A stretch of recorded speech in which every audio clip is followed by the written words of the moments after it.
Some news just in. A member of Vice President Pence's staff has tested positive for COVID-19. The White House says neither the president nor the vice president has been in close contact with the person. Now, to help make sense of a week that doesn't seem real to many of us, we turn to the analysis of Shields and Brooks. That is syndicated columnist Mark Shields and New York Times columnist David Brooks. And neither one of you is here with me. We are keeping you at what we think is a safe distance, but we're so glad that you're here. David, how do we make sense of this? Things going on that I think most of us could never have imagined.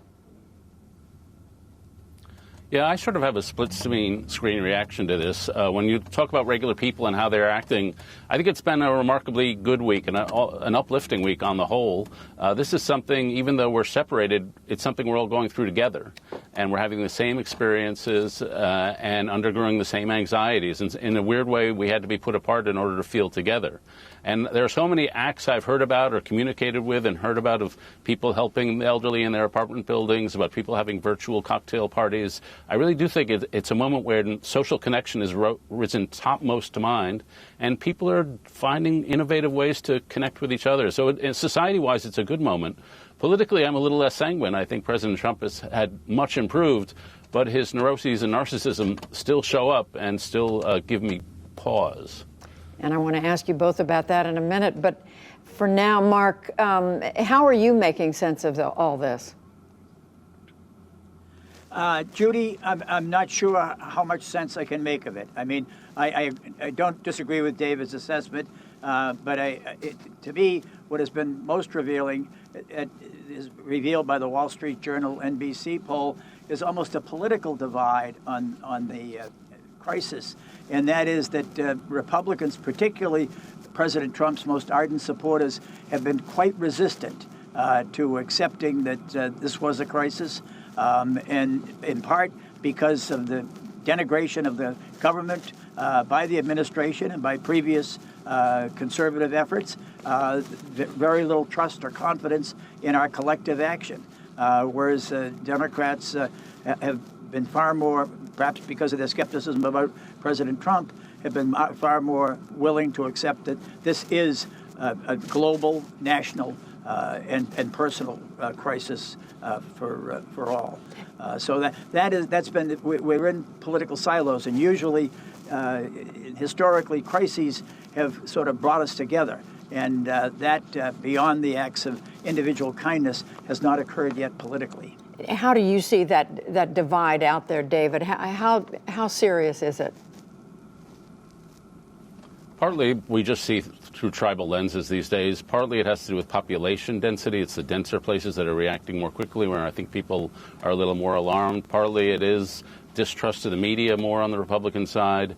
But I think at the end of the day, we're about to enter, we're not in the Italy phase yet. When we get to the Italy phase, we're going to be terrified, and there will be scary moments. And I'm hopeful that everybody in the country, regardless of political belief, will seize on that and say, oh, yes, this is super real. Mark, how are you sizing up the leadership we're seeing this week, whether it's coming from the White House, from the governors? What are you seeing out there? Well, the president's mood has changed, whether it was the intervention by Tucker Carlson or just the weight of empirical evidence and listening finally to scientific voices in his own vicinity. The president's manner has been more serious and more somber. At the same time, we come back to what was identified as both a strength and a problem of his in the 2016 campaign that remains, and that is, the question is, do you take what Donald Trump says literally or seriously?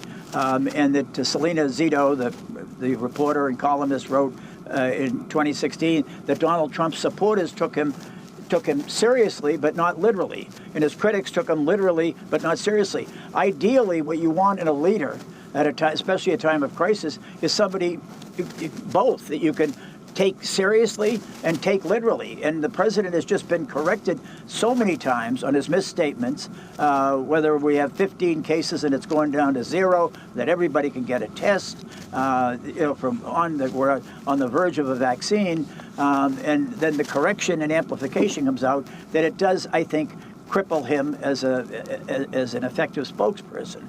And I'd just add to that, his attack today on Peter Robinson, as counted earlier in the news hour, was just symptomatic of that attitude and that ability to be comforter-in-chief, consoler-in-chief, teacher-in-chief that is part of the presidency. David, how much does what is going on with the president matter at a time like this? And what about some of the governors who people are looking to and making different assessments of?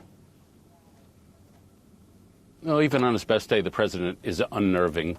The fact that he lashed out at the reporter who asked a very simple and softball question, well, how would you comfort people who are afraid? First of all, he revealed that it was all about himself. He assumed the fear must be because he wasn't doing a good job.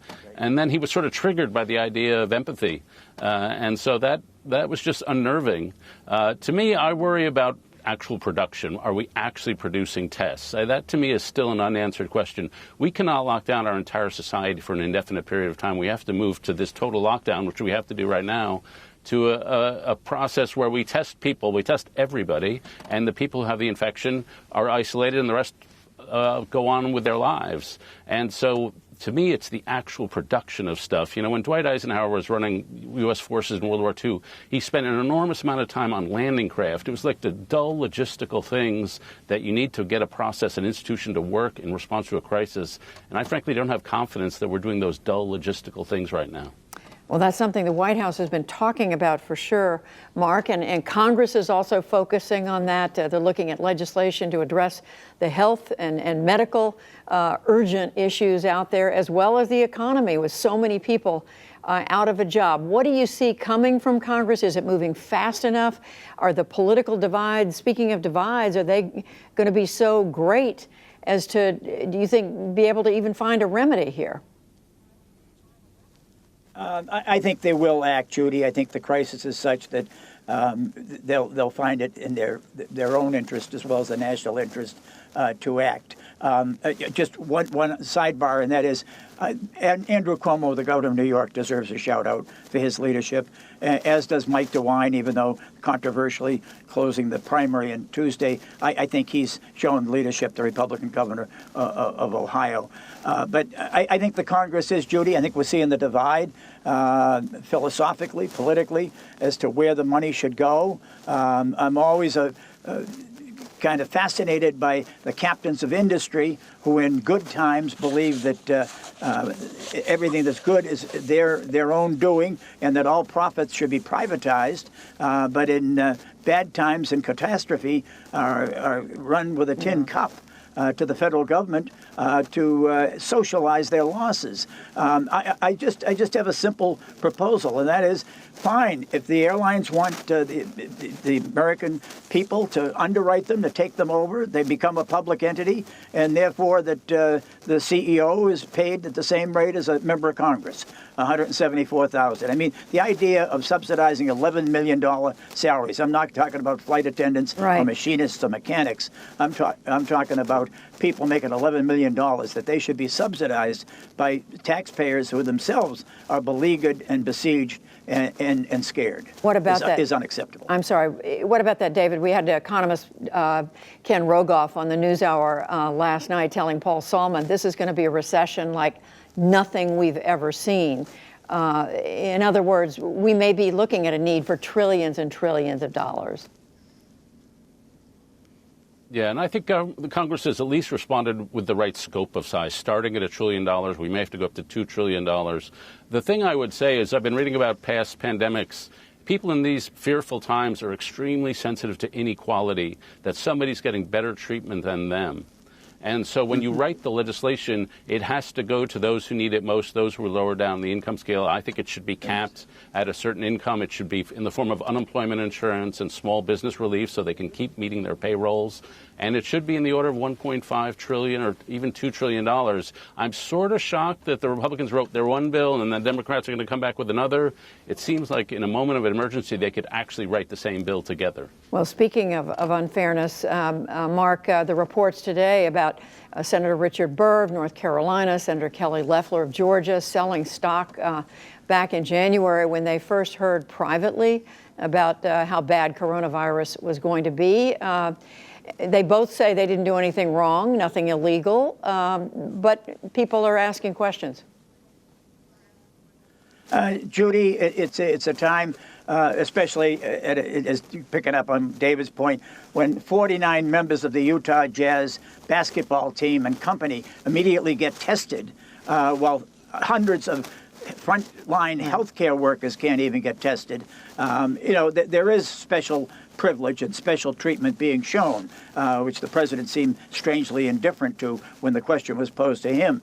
And I think if this is blood money, that's all you could say. If, in fact, they had a private briefing and then sold their stocks. And, Senator Loeffler, that's fine. Somebody else did it. I have a private advisor doing this. I don't care. I mean, this is, if this is the case, that you were informed of what was happening and unloaded stocks that looked like they were going to be losers and took a profit, that truly is unacceptable. It is blood money and has to be pursued and prosecuted. David. Yeah, the thing that's going to determine success or failure in this crisis is one thing, it's social solidarity.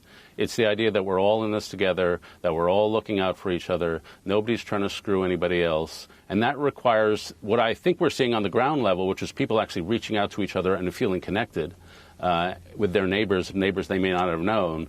But it also requires leadership from the top, leadership of empathy. It requires a sense that everything is surrendered to the common good.